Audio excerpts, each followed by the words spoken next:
Hello everyone, आप सभी का मेरे चैनल में बहुत बहुत स्वागत है। आज हम लोग पढ़ेंगे टूरिज्म क्लास 11 का चैप्टर 7 जो कि है interlinkage between history and the tourism industry. Part 1 में ऑलरेडी बना चुकी हूँ, ये है पार्ट 2।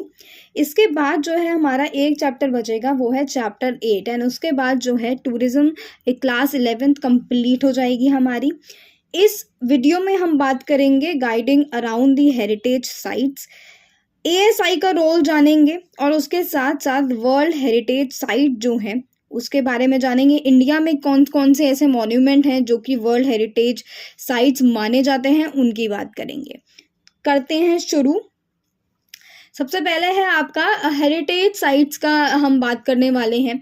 कोई भी जो मॉन्यूमेंट होता है, हिस्टोरिकल साइट होती है, चाहे वो आर्कियोलॉजिकल हो या हेरिटेज साइट हो, उसके पीछे जो है ना काफ़ी सारी स्टोरीज होती हैं, यानी उसके पीछे बहुत बड़ी हिस्ट्री होती है कि वो जो साइट है या मॉन्यूमेंट है वो क्यों बना है, किस लिए बनाया गया था, किसने बनाया था, क्या कारण थे। ये सारे क्वेश्चंस जो हैं वो एक तरीके से स्टोरीज होती हैं। और कोई जो टूरिस्ट होता है, सपोजिंगली हम ऐसी कोई जगह जाते हैं जिसके बारे में हमें कुछ नहीं पता है, तो हमें उसके पीछे की कहानी नहीं पता, हमें नहीं पता कि किसने बनाई है, किसने वो मॉन्यूमेंट बनाया है, क्या क्यों बनाया है, वगैरह वगैरह। ये सारे क्वेश्चंस हमारे दिमाग में आते हैं एंड जब तक हमें इसका जवाब नहीं पता होता है तो वो कोई भी मॉन्यूमेंट हो वो हमारे लिए एकदम यूजलेस होता है कि हाँ ठीक है, मॉन्यूमेंट ही तो है, इससे ज़्यादा क्या है। अब हमें अगर उस मॉन्यूमेंट के बारे में अच्छे से पता होगा तो हम जान पाएंगे कि अच्छा ये इसीलिए इतना महत्व है इस मॉन्यूमेंट का या बिल्डिंग का या कोई हेरिटेज साइट होगी। तो उसके लिए क्या चाहिए होता है, उसके लिए हमें गाइड चाहिए होता है। एक गाइड हमारे पास हो जो हमें पूरी इसकी कहानी बताए कि ऐसे ऐसे इसीलिए ये जो है मॉन्यूमेंट बनाया गया था, बिल्डिंग बनाई गई थी क्योंकि इन्हें ऐसा लगा कि इन्हें बनाना चाहिए, या गवर्नमेंट को ऐसा लगा बनाना चाहिए, या ये व्यक्ति जो थे हिस्ट्री के टाइम में उनको लगा ये बनाना चाहिए। तो ये क्या है, ये गाइड पूरी कहानी बताता है, पूरा अच्छे से आपको समझाता है उस मॉन्यूमेंट के बारे में। अगर गाइड नहीं होगा तो आपको उस मॉन्यूमेंट के बारे में, उस बिल्डिंग के बारे में जो है अच्छे से समझ नहीं आएगा। तो क्या है, ट्रेंड गाइड जो होते हैं वो टूरिस्ट की मदद करते हैं क्या जानने में, साइंस जानने में, फिगर्स जानने में, पिक्चर्स जानने में, डायग्राम्स हो गए, स्क्रिप्ट्स हो गई, स्कल्पचर हो गया, इंपॉर्टेंस ऑफ द साइट होगी, मॉन्यूमेंट एंड बिल्डिंग होगी।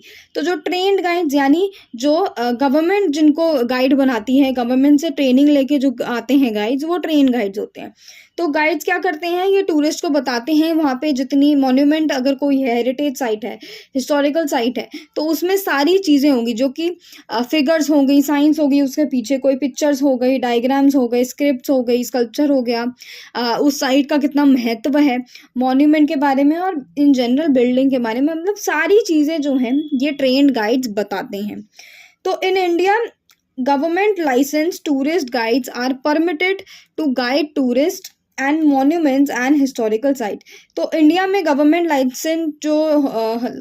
लाइसेंस टूरिस्ट गाइड होते हैं, यानी ये जो गाइड होते हैं ये गवर्नमेंट के अंदर रजिस्टर्ड होते हैं और ये टूरिस्ट को गाइड करते हैं मॉन्यूमेंट्स के प्रति या हिस्टोरिकल साइट्स में। ठीक है, अब क्या होता है, कहीं पे भी आपने देखा हो जो गाइड्स होते हैं ना वो काफ़ी कम होते हैं। जो स्टेट गवर्नमेंट्स हैं उनने काफ़ी बार क्या है, गाइड ट्रेनिंग प्रोग्राम शुरू किए हैं जिसमें जो भी गाइड बनना चाहता है वो ये प्रोग्राम लेके गाइड बन सकता है और आप टूरिस्ट को अच्छे से कोई भी हिस्टोरिकल साइट है, मॉन्यूमेंट है, उसके बारे में आप बता सकते हैं। In India, we can find the concept of visitor management and visitor interpretation centres, VIC। तो इंडिया में क्या आ रहा है, यहाँ विजिटर मैनेजमेंट पे हम फोकस कर रहे हैं और VIC यानी विजिटर इंटरप्रिटेशन सेंटर्स जो हैं वो एज अ इमर्जिंग कॉन्सेप्ट है। इसमें क्या होता है, इसमें जो VICs होती हैं ये गाइड बुक्स होती हैं इनके पास, और इंफॉर्मेशन ऑफिस होता है जो कि एक विजिटर को अनेबल करता है कि वो बिल्कुल फर्स्ट हैंड इंफॉर्मेशन जान पाए किसी भी साइट के बारे में। ओके, इसके साथ साथ क्या है हमारे पास, अब हमारे पास ऑडियो टूर्स भी हैं। ऑडियो टूर्स क्या है, काफ़ी हिस्टोरिकल साइट्स में अवेलेबल हैं इंडिया में, जो कि फॉरेन टूरिस्ट के लिए काफ़ी ज़्यादा हेल्पफुल होते हैं। तो ये जो ऑडियो गाइड होता है ये बेसिकली एक इंस्ट्रूमेंट होता है जिसमें हेडफोन्स लगे होते हैं और ये क्या करता है, विजिटर को या टूरिस्ट को उसकी लैंग्वेज में उस जगह के बारे में बताता है। यानी अगर कोई टूरिस्ट आया है काफ़ी दूर से आया है, सपोजिंगली चाइनीज़ आया है कोई, तो उसको ऑब्वियसली बात है हिंदी नहीं पता होगी, तो वो क्या करेगा, वो इंग्लिश में या अपनी पसंदीदा लैंग्वेज में, मतलब चाइनीज़ में, उस जगह के बारे में जान सकता है कि ये जो हिस्टोरिकल साइट थी इंडिया में जो अवेलेबल है, ये इसलिए थी, ऐसे बनी थी, वगैरह वगैरह, किस लैंग्वेज में, अपनी खुद की लैंग्वेज में। अब गाइड्स के बारे में जो आता है, सबसे ज़्यादा जो मेन क्रिटिसिज्म है, जो बुराई है गाइड्स के बारे में, वो ये है कि वो जो फैक्ट्स है ना, वो नहीं बताते, झूठ झूठ बताते हैं, यानी मिस इंटरप्रिटेशन ऑफ फैक्ट्स करते हैं कि जगह कुछ और है, बता कुछ और रहे हैं, इनको खुद ही नहीं पता है कि ये क्या बता रहे हैं। बट अब क्या होता है, but this is due to permission of unauthorized guide, यानी जो अनऑथराइज्ड गाइड्स होते हैं, ये जो हैं ये गलत चीज़ें बताते हैं, या अनलाइसेंस्ड गाइड जो हैं ये झूठ झूठ फैलाते हैं किसी भी मॉन्यूमेंट के बारे में। Who use guiding as an amateur activity to make additional income. अगर कोई लाइसेंस्ड गाइड है या ऑथराइज्ड गाइड है जो कि क्या है, गवर्नमेंट के अंदर आता है, तो वो क्या है, मिस इंटरप्रिटेशन ऑफ फैक्ट्स नहीं कर सकता है, वो उसे ठीक ठीक इन्फॉर्मेशन जो है वो टूरिस्ट को प्रोवाइड करनी होती है। अब जो अनऑथराइज्ड गाइड्स हैं या अनलाइसेंस्ड गाइड्स हैं, ये लोग क्या है, एमेच्योर एक्टिविटी यानी अपनी एडिशनल इनकम के लिए झूठ वगैरह फैलाते हैं मॉन्यूमेंट के बारे में, ताकि जो विजिटर है उसको तो वैसे भी पता नहीं चलेगा, तो ये इसीलिए ऐसा करा जाता है। तो अगर आप गाइड्स लेते हैं तो आपको क्या है, ऑथराइज्ड गाइड्स लेने चाहिए, लाइसेंस्ड गाइड लेने चाहिए। Tourist amenities are created in order to facilitate the visitor that will give a good repute not only to the property but also to the Indian heritage। अब tourist amenity दी जाती हैं ताकि जो tourist आ रहा है उसकी सारी जो ज़रूरतें हैं वो पूरी हो सकें, और वो इंडिया के बारे में, इंडियन हेरिटेज के बारे में अच्छा कमेंट करे, अच्छी रेपुटेशन हो हमारी। प्रॉपर्टी के बारे में, यानी कोई मॉन्यूमेंट हो गया, हेरिटेज साइट के बारे में अच्छे कमेंट देगा, उसकी मतलब आर्किटेक्चर बहुत अच्छा हो रखा है, इससे क्या होगा, ये हमारी इंडियन टूरिज्म को बढ़ावा मिलेगा और इंडियन हेरिटेज जो है उसको भी क्या है, बढ़ावा मिलेगा। पॉइंट्स टू रिमेंबर है, कुछ पॉइंट्स हैं ऐसे जो हमें ध्यान रखने होते हैं। सबसे पहले जो है, जो टूरिस्ट गाइड होता है वो हमारे कल्चरल ट्रेडिशन और हेरिटेज साइट का क्या है, एक रिप्रेजेंटेटिव होता है, यानी टूरिस्ट गाइड हमारे कल्चर को रिप्रेजेंट करता है, ट्रेडिशन को रिप्रेजेंट करता है, हेरिटेज को रिप्रेजेंट करता है, हेरिटेज साइट को रिप्रेजेंट करता है। It is a responsibility of the guide to provide correct information to visitors। Guide की ये रिस्पॉन्सिबिलिटी है कि वो सही इंफॉर्मेशन, सच्ची इंफॉर्मेशन दे किसी भी विजिटर्स को, किसी भी टूरिस्ट को। It is the duty of authorities to check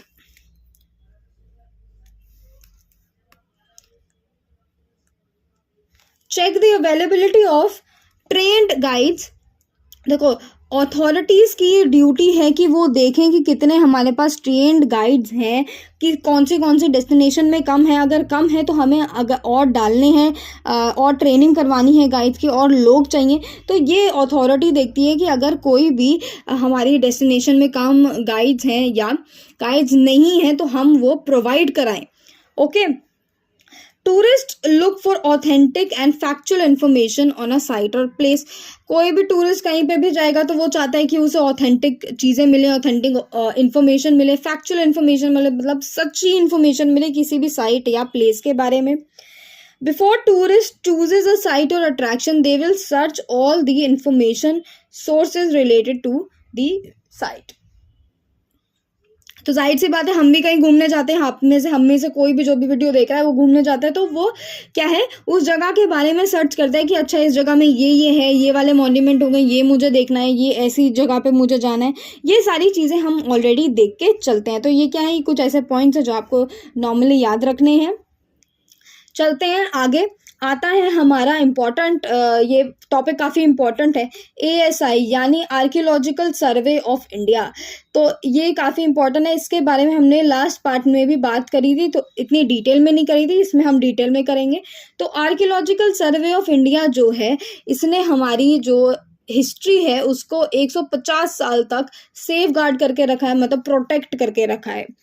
तो सबसे पहले कौन था? सर विलियम जोन्स थे। इन्होंने आर्कियोलॉजिकल एंड हिस्टोरिकल परस्यूट जो है इंडिया में, इसको इनिशिएट किया। इसमें बोला कि हमें ये आर्कियोलॉजिकल और हिस्टोरिकल जो है उसके लिए हमें ऐसी डिपार्टमेंट, ऐसा मिनिस्ट्री चाहिए जिससे हम हमारी हिस्ट्री को क्या है प्रोटेक्ट कर सकें।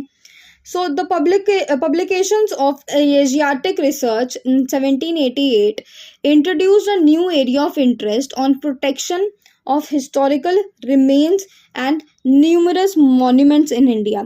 तो एक पब्लिकेशन आई जिसका नाम है एशियाटिक रिसर्च 1788। इसने क्या करा? इस रिसर्च ने इंट्रोड्यूस करा कि एक नया एरिया ऑफ इंटरेस्ट, प्रोटेक्शन किस चीज़ के? हिस्टोरिकल रिमेन्स जो हैं, पुराने ज़माने के मॉन्यूमेंट जो के रिमेन्स जो हो गए, पत्थर वत्थर हो गए या रिमेन्स ऑफ मॉन्यूमेंट्स हो गए, ये सारी जो चीज़ें हैं इसका क्या है, हमें प्रोटेक्शन करना चाहिए क्योंकि ये हमारी क्या है कल्चर, ये हमारी हिस्ट्री में आ जाता है, ये हमारे रिच हेरिटेज में आ जाता है।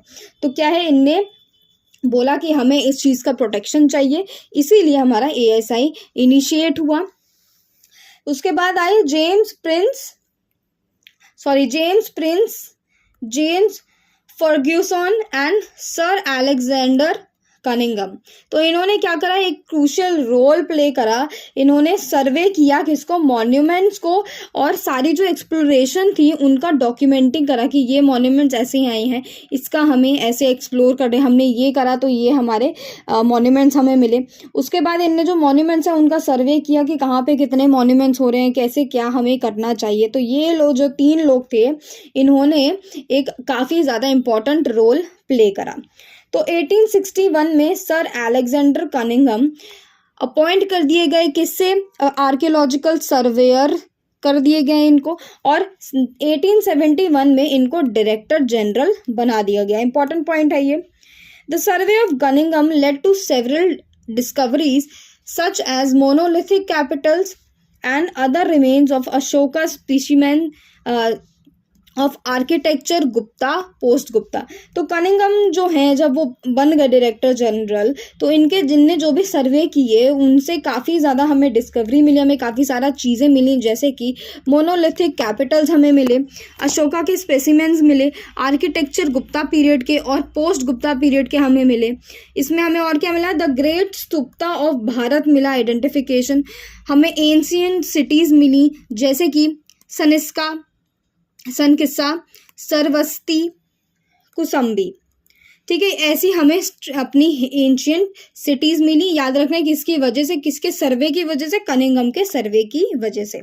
ये जो सारे पॉइंट है ना, ये बेसिकली सारी हिस्ट्री है। हम जान रहे हैं कि हमारा ASI जो है वो कैसे बना था। He also brought prominence the Gupta temples. तो इनने काफ़ी ज़्यादा योगदान दिया है ASI के लिए। तो हमें गुप्ता टेम्पल्स मिले जैसे Tigawa, Bilsar, Bhitargaon, Kuthra, Deogarh, Gupta inscription at Eran, Udayagiri and other places. तो ये सारे टेम्पल्स के नाम हैं। ये हमारा जो है, ये सारी चीज़ें इनको अपनी डिस्कवरी से मिली, अपने सर्वे से मिली, एक्सप्लोर करते करते मिली। ओके, ट्रेजर ट्रूव एक्ट आया हमारा एक, जिससे क्या हुआ, गवर्नमेंट को ये अधिकार मिल गया कि कोई भी ऐसे हमें एंटीक्स मिलेंगे या फिगर्स मिलेंगी तो वो हम कॉन्सिफिकेट कर लेंगे और अपने पास सेफ्टी से रखेंगे। डिगिंग करते टाइम, कोई ज़मीन खोदते टाइम अगर कोई भी चीज़ें हमें ऐसे मिलती हैं, एंटीक्स मिलते हैं या फिगर्स मिलती हैं, तो गवर्नमेंट ये अपने पास रख लेगी। किस एक्ट की वजह से हुआ था ये? ट्रेजर ट्रूव एक्ट 1878 हुआ था। अब ये ज़रूरी क्यों है कि गवर्नमेंट क्यों रखेगी? अब देखो, कोई भी अगर फिगर निकलती है या एंटीक निकलती हैं तो ऐसा हो सकता है कि कोई एक इंसान बोले कि नहीं मैंने ढूंढा है तो ये मेरा हुआ, मैं रखूंगा। दूसरा बोलेगा नहीं मैंने इसमें मदद करी थी, मुझे भी चाहिए। तो ऐसे क्या है, विवाद हो सकता है, लड़ाइयाँ हो सकती हैं। इसलिए ये एक्ट आया कि भाई जो भी ऐसा ट्रेजर मिलेगा हमें, एंटीक मिलेगा डिगिंग करते हुए या एक्सप्लोर करते हुए, तो वो गवर्नमेंट की प्रॉपर्टी हो जाएगी। यानी गवर्नमेंट क्या है, म्यूजियम्स में रखेगी या ASI के पास जाएगी, वो उसमें रिसर्च करेंगे कितना पुराना है, क्या है, ये सारी चीज़ें। ओके, अब आते हैं हम थोड़े फंक्शंस जानते हैं। जो ASI है वो मिनिस्ट्री ऑफ कल्चर के अंडर आता है, गवर्नमेंट ऑफ इंडिया। ठीक है, इसके मेन फंक्शन क्या है? आर्कियोलॉजिकल रिसर्च करना होता है, इसको एक्सप्लोरेशन करना है, protection of culture heritage of the nation, यानी कल्चर हेरिटेज जो है उसका प्रोटेक्शन करते हैं ये। Maintenance of ancient monuments and archaeological sites, ठीक है, यानी प्रोटेक्शन में ही आ जाता है, मेंटेन करके रखते हैं ये पूरी तरीके से। रेगुलेट ऑल आर्कियोलॉजिकल एक्टिविटीज़, और सारी आर्कियोलॉजिकल एक्टिविटीज़ जो हैं वो करते रहते हैं और रेगुलेट करते हैं कि पूरे जो स्टेट गवर्नमेंट, जैसे स्टेट के अंदर भी ASI के छोटे छोटे पार्ट्स आ जाते हैं, तो उन्हें वो देखते हैं कि ये लोग जो हैं ये सही से अपना काम कर रहे हैं कि नहीं कर रहे हैं। अब ASI ने मॉन्यूमेंट को डिफाइन करा। मॉन्यूमेंट क्या हो जाता है? कोई भी स्ट्रक्चर हो जाता है, कोई भी इरेक्शन हो जाता है monument. Tumulus, cave, rock sculpture, inscription, monolith, historical archaeological interest has been existent not less than 100 years. तो ASI बोलता है कोई भी जितनी भी ये सारी चीज़ें लिखी हैं, ये अगर 100 साल से पुरानी हैं तो ये क्या हो जाते हैं? ये मॉन्यूमेंट हो जाती हैं। ओके, तो ASI के अंडर 3650 मॉन्यूमेंट्स आ जाते हैं। ओके, जिसमें क्या क्या इंक्लूड हो जाता है? टेम्पल्स इंक्लूड हो जाते हैं, मॉस्क्यूज आ जाते हैं, स्टोन्स हो गए, चर्च हो गए, सेमेंट्रीज होगी, फोर्ट हो गए, पैलेस हो गए, स्टेप वॉक्स हो गए, रॉक कट केव्स हो गए, सेक्युलर आर्किटेक्चर हो गया। ये सारी चीज़ें जो हैं हमारे ASI के अंडर आ जाती हैं, जो कि क्या रिप्रेजेंट करती हैं? रिमेन्स को रिप्रेजेंट करती हैं या माउंट साइट्स को रिप्रेजेंट करती हैं ऑफ सिविलाइजेशन। ओके, जितने भी हमारे स्टेट्स हैं ना, उनके पास अपना खुद का डिपार्टमेंट ऑफ आर्कियोलॉजी है, जिसमें वो under which monuments and sites which are not following in the list of ASI protected monuments, these monument sites are taken care by state government. अब हर स्टेट के पास क्या है? डिपार्टमेंट ऑफ आर्कियोलॉजी है। तो ये क्यों बनाई गई? अब बहुत सारी ऐसे मॉन्यूमेंट्स हो जाते हैं हमारे देश में, इतने मॉन्यूमेंट्स हैं कि सारे ASI के अंडर नहीं आ सकते हैं। तो क्या होता है? ASI की लिस्ट के अंदर जो भी मॉन्यूमेंट्स हैं या जो भी साइट्स हैं जो कि क्या है ASI की लिस्ट में नहीं आती हैं, तो वो क्या करते हैं? वो जितने मॉन्यूमेंट्स हो गए वो स्टेट गवर्नमेंट उनकी देखभाल करती है। तो यानी सिंपल सी बात है, ASI कोई भी मॉन्यूमेंट या कोई भी साइट जो ASI के अंडर नहीं आएगी, उसकी देखभाल स्टेट गवर्नमेंट करेगी। चलते हैं आगे। लास्ट टॉपिक है इस वीडियो का हमारा ये। इसमें हम बात करेंगे world heritage sites in India, यानी इंडिया के ऐसे कौन से मॉन्यूमेंट हैं जो कि वर्ल्ड हेरिटेज साइट्स माने जाते हैं। So the UNESCO world heritage site जो है एक प्लेस है, जैसे कि forest, mountain, lake, island, desert, monument, building, complex, city, ये जो है that is listed by UNESCO as a special culture और नेचुरल हेरिटेज। ठीक है, अब UNESCO जो है ये मैनेज करता है किसको? वो हेरिटेज साइट को। अब इसमें क्या क्या आ जाता है? इसमें आ जाता है forest, mountain, lake, island, desert, monument, building, complexity, ये सारे क्या हैं? वर्ल्ड हेरिटेज साइट में आ जाते हैं। बट इसकी लिस्ट बनती है कि कौन से आने चाहिए, कौन से नहीं आने चाहिए। ठीक है, इनको क्या घोषित कर दिया जाता है? इनको स्पेशल कल्चर के तरीके से घोषित कर दिया जाता है या नेचुरल हेरिटेज की तरह से बोला जाता है। अब UNESCO जो है इसका नया विजन है जो कि है beyond the definition of heritage and strives to recognize and protect sites that are outstanding demonstration of human coexistence with the land as well as human interaction, cultural coexistence, spirituality and creative expression. Simple सी बात बोल रहे हैं कि जो heritage है उसको ये देखना चाहते हैं, रिकॉग्नाइज करना चाहते हैं ऐसी साइट्स को जो कि एक बहुत ज़्यादा आउटस्टैंडिंग यानी बहुत अच्छा डेमोन्स्ट्रेशन है किसका? ह्यूमंस का। किसके साथ? लैंड के साथ। ह्यूमन इंटरेक्शन हो गया, कोई कल्चरल कोएग्जिस्टेंस हो गया, स्पिरिचुअलिटी होगी या क्रिएटिव एक्सप्रेशन हो गया। 2013 के according 981 sites, 759 cultural, 193 natural and 29 mix properties in 168 states. ठीक है, 160 स्टेट्स में जो भी पार्टीज हैं, कोई साइट्स जो हैं उनको रैंक किया गया है बाय कंट्रीज के हिसाब से रैंक किया गया है को कितने टोटल हो गए, 160 स्टेट्स हो गए। उनको क्या है कंट्रीज के हिसाब से रैंक किया है कि कौन सी कंट्री के पास सबसे ज़्यादा वर्ल्ड हेरिटेज साइट्स उसकी ली गई हैं और कौन सी कंट्री के पास कितनी हैं, ये सारी लिस्ट बनाई गई है। तो इसमें क्या है, इटली जो है उसमें सबसे largest number of world heritage site है। 49 साइट्स जो हैं इटली की वो वर्ल्ड हेरिटेज साइट मानी गई हैं। उसके बाद क्या है, उसके बाद सेकंड पे आता है चाइना जिसमें 45 हैं और थर्ड में आता है हमारा स्पेन। ओके, सो टोटल जो भी हमारे UNESCO जो हैं 160 स्टेट में यानी कंट्रीज जो हैं उसमें रेटिंग देते हैं कि कौन सी कंट्री जो हो गई, कौन सा स्टेट हो गया उसमें सबसे ज़्यादा वर्ल्ड हेरिटेज साइट है। तो याद रखना है इटली जो है वो नंबर 1 पे है, उसके बाद चाइना है and in the third number जो है हमारा स्पेन आ जाता है। अब सिलेक्शन कैसे होता है, कैसे देखा जाता है कि कोई मॉन्यूमेंट होगी, कोई हिस्टोरिकल साइट होगी, हेरिटेज साइट होगी, वो एक वर्ल्ड हेरिटेज साइट कैसे होगी, कैसे सिलेक्ट करेंगे, क्राइटेरिया दे रखा है। इसमें आपके 10 पॉइंट्स हैं, जो भी मैं मार्क करूंगी ना वो आपको याद रखना है, इससे आप सेंटेंस फॉर्म कर पाओगे। सबसे पहला जो है, to represent masterpiece of human creative genius, यानी ह्यूमन ने अगर कोई क्रिएशन किया है, बहुत अच्छा क्रिएशन किया है, वो मास्टरपीस है, तो उसको हम इस वर्ल्ड हेरिटेज साइट में गिन सकते हैं। To exhibit an important interchange of human values, एक इम्पॉर्टेंट इंटरचेंज हो गया ह्यूमन वैल्यूज का over a span of time, कुछ टाइम में, और within a cultural area of the world, on development in architecture, technology, monumental art, town planning और landscape design. क्या है, ह्यूमन वैल्यूज़ के बेस पे कोई भी ऐसा एग्जीबिशन हो रहा है, कोई भी ऐसा चीज़ जो है वो हम वर्ल्ड को दिखाना चाह रहे हैं, जो भी कल्चरल एरिया क्या हो गया या डेवलपमेंट हो गया, आर्किटेक्चर में, टेक्नोलॉजी में, मॉन्यूमेंटल आर्ट में, टाउन प्लानिंग में या लैंडस्केप डिज़ाइन में। अब कोई यूनिक, थर्ड आते हैं यूनिक या लीस्ट एक्सेप्शनल टेस्टिमोनी है कोई भी कल्चरल एडिशन की, जो या इसमें सिविलाइजेशन भी आ सकती है, कल्चरल एडिशन में सिविलाइजेशन आ सकती है जो कि लिविंग है, जैसे ट्राइब्स जो हो जाते हैं वो इसमें आ जाएंगे, या ऐसे ट्राइब्स जो डिसअपियर हो चुके हैं, पूरी तरीके से गायब हो चुके हैं, तो इसमें क्या आ जाएगा, इसमें हमारा कल्चरल एडिशन, सिविलाइजेशन में आपके ट्राइब्स आ जाएंगे।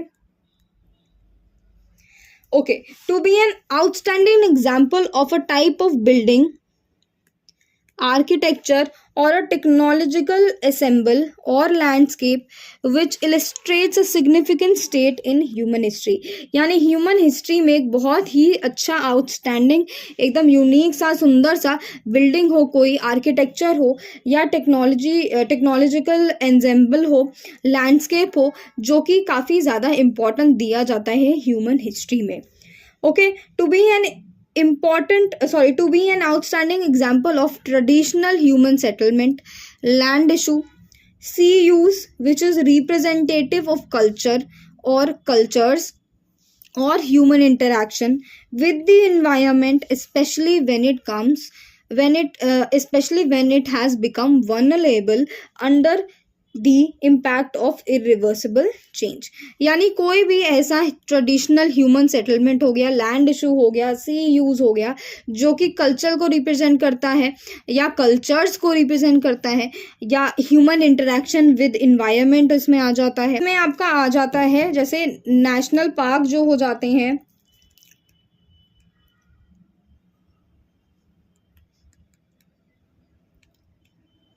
और इसमें फिर वाइल्ड लाइफ सेंचुरीज जो हो जाती हैं वो सारे इसमें आ जाते हैं।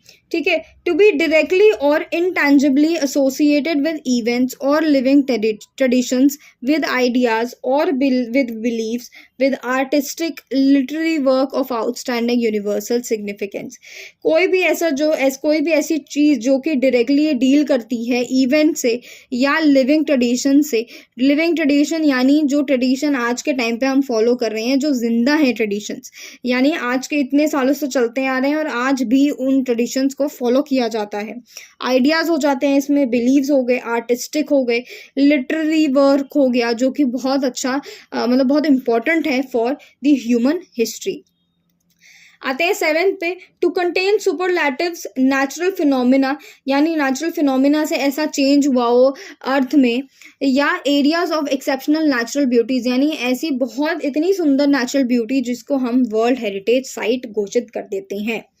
Okay, to be outstanding example of representing major stages of earth history including record of life, significant ongoing geological processes in the development of landforms, significant geomorphic या फिजियो-जियोग्राफिक फीचर्स, यानी अर्थ के जो लैंड है उस पे कोई भी ऐसे मेजर स्टेजेस हुए हों अर्थ हिस्ट्री के, जैसे रिकॉर्ड ऑफ लाइफ, ऐसी कोई लैंड है जिसमें मिला हो कि हमें फ्यूजन हुआ, इधर से हमारा जियोलॉजिकल प्रोसेस हो रहा है, या कोई डेवलपमेंट ऑफ लैंड फॉर्म्स जो हैं वो हमें मिलते हैं, फिजियोग्राफिक फीचर्स जो हैं अर्थ के, वो सारे हमारी वर्ल्ड हेरिटेज साइट्स हो जाते हैं. To be outstanding example of representing significant ongoing ecological, क्या रिप्रेजेंट कर रहा है? Significant ongoing ecological biological processes in the evolution development of terrestrial freshwater coastal marine ecosystem communities of plants and animal. तो ये क्या है? ये भी वर्ल्ड हेरिटेज साइट में आएंगे. इसमें क्या आ जाता है? ongoing ecological and biological processes, evolution में, क्योंकि दोनों ही हेल्प करते हैं इसलिए इम्पॉर्टेंट है. Development of terrestrial fresh water इसमें आ जाता है, कोस्टल हो गया, मेरीन इकोसिस्टम हो गया, यानी सी के अंदर जो भी लाइफ हैं, जो भी जानवर हैं, एक्वेटिक एनिमल्स हैं, उनके बारे में जो भी है वो इम्पॉर्टेंट हो जाता है. और प्लांट्स और एनिमल जो हैं उनकी जो कम्युनिटीज़ हैं अगर वो बहुत इंपॉर्टेंट की होंगी हमारी ह्यूमन हिस्ट्री में, तो हम इसको वर्ल्ड हेरिटेज मान लेंगे. ओके, और लास्ट पॉइंट जो है, to contain the most and significant natural habitats for in situ to conservation of biological diversity, including those containing threatened species of outstanding universal values from the point of view of science or conservation. Natural habitats इसमें जो include हो जाता है, biological diversity है, इसमें क्या आ जाता है? कोई भी ऐसे स्पीशीज जो कि थ्रेटेंड है या इंडेंजर्ड है और इनके बहुत महत्व है हमारी हिस्ट्री में. किसके पॉइंट ऑफ व्यू से? साइंस और कंजर्वेशन के पॉइंट ऑफ व्यू से. अब इंडिया की जब हम बात करते हैं तो इंडिया में हमारे India has 22 cultural UN world heritage site, यानी इंडिया के जो 22 नॉन कल्चरल हेरिटेज साइट घोषित करे गए हैं. 6 नेचुरल रिजर्व्स हैं इन वर्ल्ड हेरिटेज साइट्स के, जिनको हम बोलेंगे काजीरंगा. 1985 में ये रजिस्टर्ड किया गया था. क्योलैंडियो in 1985, Manas 1985, Nanda Devi and valley of flowers 1988 and Sundarbans 1987, western Ghats 2013. तो ये पेज नंबर आपको दिख जाएगा. इसमें एक पेज नंबर है आपका 108 और 109. इसमें कल्चरल वर्ल्ड हेरिटेज साइट दी गई हैं, काफ़ी सारी हैं. इसमें आपकी पूरी 22 जो हैं, हमने इसमें ये जो बात करी थी, ये आपको कौन से पेज नंबर में 108 एंड 109 पेज पे मिल जाएगा. आपको अच्छे से देख लेना कौन सी ये सारी जो हैं ये एज इन हमारी UN वर्ल्ड हेरिटेज साइट्स मानी गई हैं. ओके, अब जो है hill forts included in world heritage site. ऐसी कौन से हिल फोर्ट्स हैं जो कि वर्ल्ड हेरिटेज साइट्स मानी गई हैं? 2013 में मानी गई थी, जो कि है Chittorgarh, Kumbhalgarh, Ranthambore, Jaisalmer, Amber and Gagron. In the district of Chittorgarh, Rajsamand, Sawai Madhopur, Jaisalmer, Jaipur and Jhalawar. ठीक है, ये सारे जो हैं ये इंडिया के बारे में क्वेश्चन आ सकता है कि इंडिया में ऐसे कौन सी जो हैं, कौन सी साइट्स हैं या कौन सा मॉन्यूमेंट है जो कि UN वर्ल्ड हेरिटेज साइट मानी जाती हैं. तो ये आप देख लेना अच्छे से, ये पेज नंबर भी देख लेना. इसमें भी काफ़ी सारी 22 की 22 आपकी मेंशन करी गई हैं. और जो है आपका ये 10 मेंशन है, ये सिलेक्शन के क्राइटेरिया हैं, ये भी इम्पोर्टेंट है। इसका अगर पूरी लाइन नहीं याद हो रही है तो मेन इनके पॉइंट याद कर लो, आराम से फिर आप सेंटेंस बना पाओ। इसी के साथ जो है हमारा ये वीडियो कंप्लीट होता है। ये चैप्टर भी कंप्लीट हो गया है हमारा। अब हमारा सिर्फ एक चैप्टर बचा है जो कि है 8th चैप्टर, जो कि अब मैं नेक्स्ट वीडियो बनाऊंगी। इसमें भी हम बात करेंगे, इसमें हम सारी मिनिस्ट्रीज वगैरह जो हैं उनकी बात करेंगे, जो भी टूरिज्म का देखती है, क्या डिपार्टमेंट है क्या नहीं है, उसकी सारी चीज़ों की इसमें हम चैप्टर 8 में बात करेंगे। अगर आपको मेरा पढ़ाया हुआ अच्छा लगता है, समझ आता है, तो लाइक सब्सक्राइब ज़रूर करिए मुझे, एंड अच्छे कमेंट्स दीजिए। इसी के साथ मैं अब चलती हूँ। आई होप आप अच्छे से पढ़ें। Bye bye, take care.